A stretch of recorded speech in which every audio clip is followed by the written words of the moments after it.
వర్షాకాలం వచ్చిందంటే చాలామంది ఒక సమస్యతో బాధపడుతుంటారు. అదేంటో తెలుసా? మన శరీరంలో రోగనిరోధక శక్తి తగ్గిపోవడం. దీనివల్ల జలుబు, దగ్గు వంటి చిన్న చిన్న సమస్యల నుండి పెద్ద ఇన్ఫెక్షన్ల వరకు ఏవైనా రావచ్చు. అయితే ఈ సమస్యకు ఒక అద్భుతమైన పరిష్కారం మన వంటింట్లోనే ఉంది. దీని గురించి మనం చిన్నప్పటినుండి విన్నాం, కాని చాలామంది దీనిని చూస్తే ముఖం చిట్లించుకుంటారు. ఎందుకంటే దీని రుచి కొంచెం చేదుగా ఉంటుంది. ఆ చేదే దీని అసలైన బలం.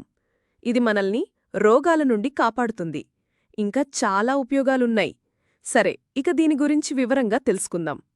నేను దేని గురించి మాట్లాడుతున్నానో మీకింకా అర్థం కాలేదు కదూ? ఇదిగో మీకో చిన్న క్లూ. ఇది పచ్చగా, పొట్టిగా, గుండ్రంగా ఉంటుంది. దానిమీద చిన్న చిన్న ముళ్ళు కూడా ఉంటాయి. గుర్తొచ్చిందా? అవును, మీరు ఊహించింది నిజమే. మనం మాట్లాడుకుంటున్నది ఆకాకరకాయ గురించి.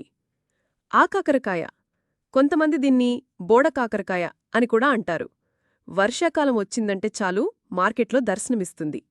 ఈ కాలంలో ఇది ఎక్కువగా ఎందుకు దొరుకుతుందో తెలుసా?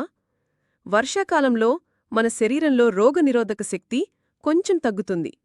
ఆకాకరకాయలో ఉండే పోషకాలు మనల్ని ఇన్ఫెక్షన్ల నుండి కాపాడటానికి సహాయపడతాయి. ఇప్పుడు ఆకాకరకాయలో ఉండే పోషకాల గురించి తెలుసుకుందాం.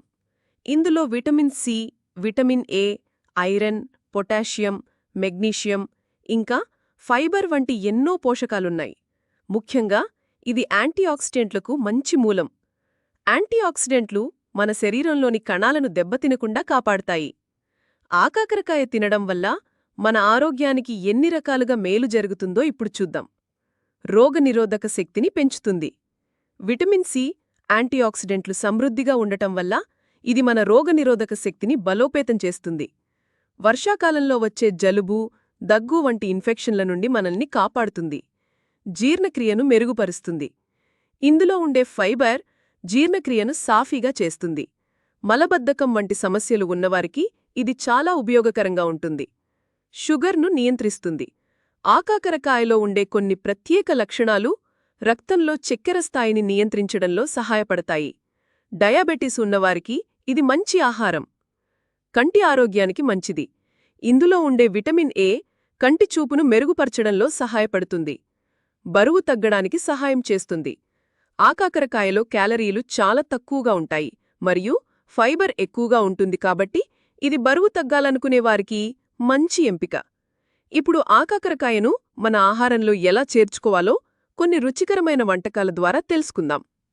ఆకాకరకాయ వేపుడు. ఇది చాలా మందికి ఇష్టమైన వంటకం. మసాలాలు వేయిస్తే చాలా రుచిగా ఉంటుంది. ఆకాకరకాయ కూర.